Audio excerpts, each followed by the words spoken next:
क्षीर सागर में स्थित त्रिकूट पर्वत पर लोहे, चांदी और सोने की 3 चोटियां थीं। उन चोटियों के बीच एक विशाल जंगल था जिसमें फलों से लदे पेड़ भरे थे। उस जंगल में गजेंद्र नामक मत्स्य हाथी अपनी असंख्य पत्नियों के साथ विहार करते अपनी प्यास बुझाने के लिए एक तालाब के पास पहुंचा। प्यास बुझाने के बाद गजेंद्र के मन में जल क्रीड़ाएं करने की इच्छा हुई। फिर वो अपनी औरतों के साथ तालाब में उतरकर पानी को उछालते हुए अपना मनोरंजन करने लगा। इस बीच एक बहुत बड़े मगरमच्छ ने गजेंद्र के दाएं पैर को अपने दाढ़ों से कसकर पकड़ लिया। इस पर पीड़ा के मारे गजेंद्र चीत्कार करने लगा। उसकी पत्नियां घबराकर तालाब के किनारे पहुंची और अपने पति के दुख को देख आंसू बहाने लगी। उनकी समझ में न आया कि गजेंद्र को मगरमच्छ की पकड़ में से कैसे छुड़ाएं। गजेंद्र भी मगरमच्छ की पकड़ से अपने को बचाने के सारे प्रयत्न करते हुए छटपटाने लगा। गजेंद्र अपने दांतों से मगरमच्छ पर वार कर देता और मगरमच्छ उछलकर हाथी के शरीर को अपने तेज नाखूनों से खरोंच लेता, जिससे खून की धाराएं निकल आती। हाथी मगरमच्छ की पीठ पर अपनी सूंड चलाता। मगरमच्छ अपनी खुरदरी पूंछ से हाथी पर वार कर देता। अगर हाथी अपने चारों पैरों से मगरमच्छ को कुचलने की कोशिश करता तो वो पानी के तल में जाकर छिप जाता। इस पर हाथी किनारे पर पहुंचने के लिए आगे बढ़ता, तब झट से मगरमच्छ हाथी को पकड़कर खींच ले जाता और उसे पानी में डुबो देता। इस तरह मगरमच्छ और हाथी के बीच 1000 साल तक लगातार लड़ाई चलती रही। गजेंद्र अपनी ताकत पर विश्वास करके हिम्मत के साथ लड़ता रहा, फिर भी धीरे धीरे उसकी ताकत घटती गई। मगरमच्छ तो पानी में जीने वाला प्राणी है, पानी के अंदर उसकी ताकत ज्यादा होती है। वो हाथी का खून चूसते दिन ब दिन मोटा होता गया। हाथी कमजोर हो गया, अब सिर्फ उसका कंकाल मात्र रह गया। मगरमच्छ की पकड़ से अपने को बचा लेना हाथी के लिए मुमकिन न था। आखिर गजेंद्र दुखी हो सोचने लगा, मैं अपनी प्यास बुझाने के लिए यहाँ पर आया। प्यास बुझाने के बाद मुझे यहाँ से चला जाना चाहिए था। मैं नाहक क्यों इस तालाब में उतर पड़ा? मुझे कौन बचाएगा? फिर भी मेरे मन के किसी कोने में ये यकीन जमता जा रहा है कि मैं किसी तरह बच जाऊंगा। इसका मतलब है कि मेरी आशा का कोई आधार जरूर होगा। उसी को मैं ईश्वर कहकर पुकारता हूँ।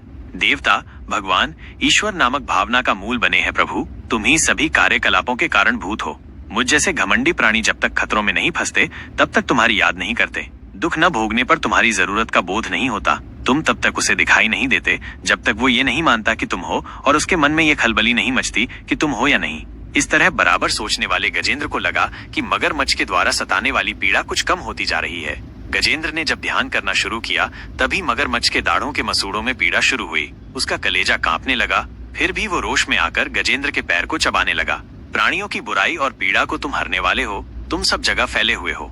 देवताओं के मूल रूप हो भगवान। इस दुनिया की सृष्टि के मूलभूत कारण तुम हो। मैं ये विश्वास करता हूँ कि अपनी रक्षा करने के लिए मैं जितनी तीव्रता के साथ प्रार्थना करता हूँ, तुम उतनी जल्दी मेरी रक्षा कर सकते हो। सब प्रकार के रूप धरने वाले, वाणी और मन से परे रहने वाले हे ईश्वर, ऐसे अनाथों की रक्षा करने वाली जिम्मेदारी तुम्हारी ही है ना? प्राण शक्तियाँ मेरे भीतर से जवाब दे चुकी हैं। मेरे आंसू सूख गए हैं। मैं ऊंची आवाज में तुम्हें पुकार भी नहीं सकता हूँ। मैं अपना होश हवास भी खोता जा रहा हूँ। चाहे तुम मेरी रक्षा करो या छोड़ दो, ये सब तुम्हारी इच्छा पर निर्भर है। मेरे अंदर सिर्फ तुम्हारे ध्यान को छोड़ कोई भावना नहीं है।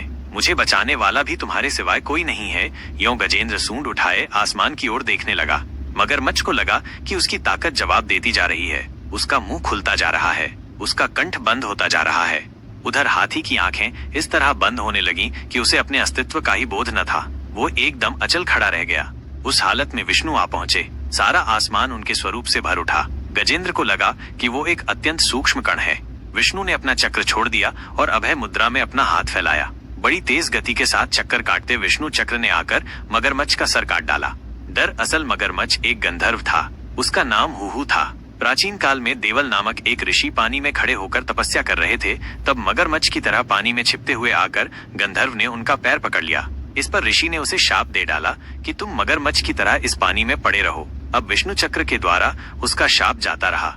मगरमच्छ से छुटकारा पाने वाले गजेंद्र को तालाब से बाहर खींचकर विष्णु ने अपनी हथेली से उसके कुंभ स्थल को स्पर्श किया। उस स्पर्श की वजह से गजेंद्र अपनी खोई हुई ताकत पाने के साथ पूर्व जन्म का ज्ञान भी प्राप्त कर सका। गजेंद्र पिछले जन्म में इंद्रद्युम्न नामक एक विष्णु भक्त राजा थे। विष्णु के ध्यान में मग्न उस राजा ने एक बार ऋषि अगस्त्य के आगमन का ख्याल न किया। ऋषि ने क्रोध में आकर उसे शाप दिया कि तुम अगले जन्म में मत हाथी बनकर पैदा होगे। उसी दिन गजेंद्र के रूप में पैदा होकर उसने मुक्ति प्राप्त की।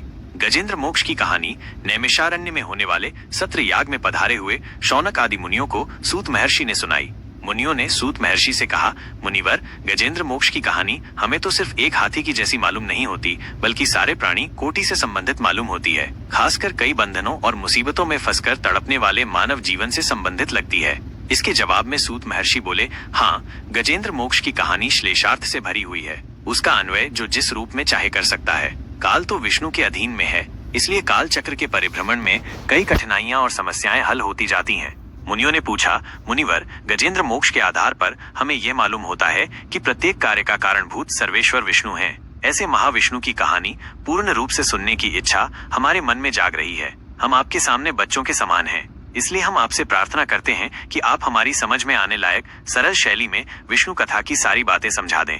आपने महर्षि व्यास के द्वारा समस्त पुराण, इतिहास और उनके मर्म को भी जान लिया है, इसलिए आप ही वे कहानियां सुनाकर हमको कृतार्थ कर सकते हैं। मुनियों की बातें सुनकर सूत मुनि खुश हुए और बोले, हाँ, जरूर सुनाऊंगा। महर्षि व्यास ने विष्णु से संबंधित अनेक लीलावतारों की विशेषताओं को महाभागवत के रूप में रचा और अपने पुत्र शुक को सुनाया। विष्णु पुराण सुनकर भव सागर से तरने की इच्छा रखने वाले महाराजा परीक्षित को शुक महर्षि ने सुनाया। गजेंद्र की रक्षा करने के लिए प्रकट हुए विष्णु का अवतार आदि मूलावतार माना गया।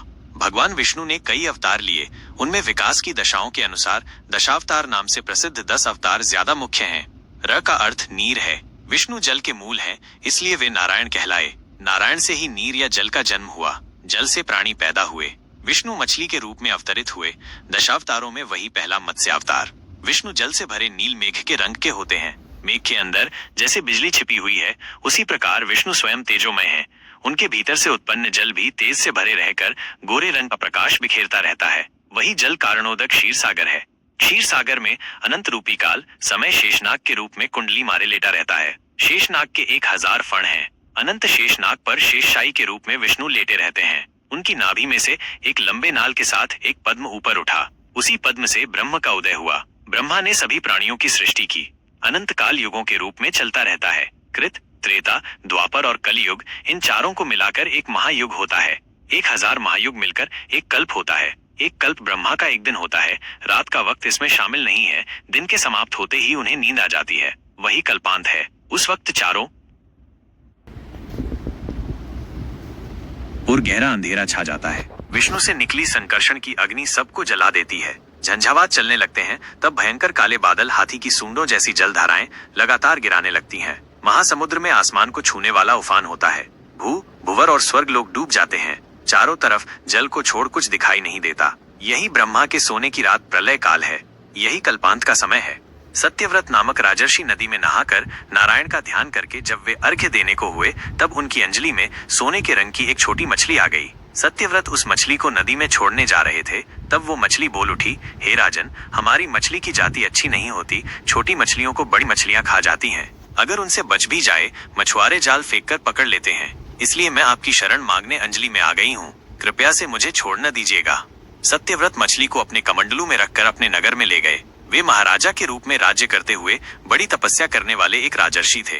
विष्णु के परम भक्त और बड़े ज्ञानी थे। कमंडलू के भीतर वाली छोटी मछली दूसरे दिन तक बड़ी हो गई और छटपटाते आर्तनाद करने लगी, महाराज, मुझको कमंडलू से निकालकर बड़ी जगह पहुंचा दीजिए। इस पर मछली को बड़े नाद में छोड़ दिया गया। वो थोड़ी ही देर में बहुत बड़ी हो गई। तब सत्यव्रत ने उसे एक तालाब में डाल दिया। मछली बराबर बढ़ती गई। तब उसे तालाब से बड़ी नदी से समुद्र में पहुंचाया गया। इस पर मछली ने पूछा, हे राजर्षि, मैं आपकी शरण में आया हूँ। ऐसी हालत में क्या आप मुझे समुद्र में छोड़कर चले जाएंगे? क्या मगरमच्छ और तिरमिंगल मुझको निगल नहीं जाएंगे? सत्यव्रत ने कहा, है महामीन, बताओ, मैं इससे बढ़कर तुम्हारे लिए क्या कर सकता हूँ? पल भर में 100 योजन बढ़ने वाले तुमको भला कौन प्राणी निगल सकता है?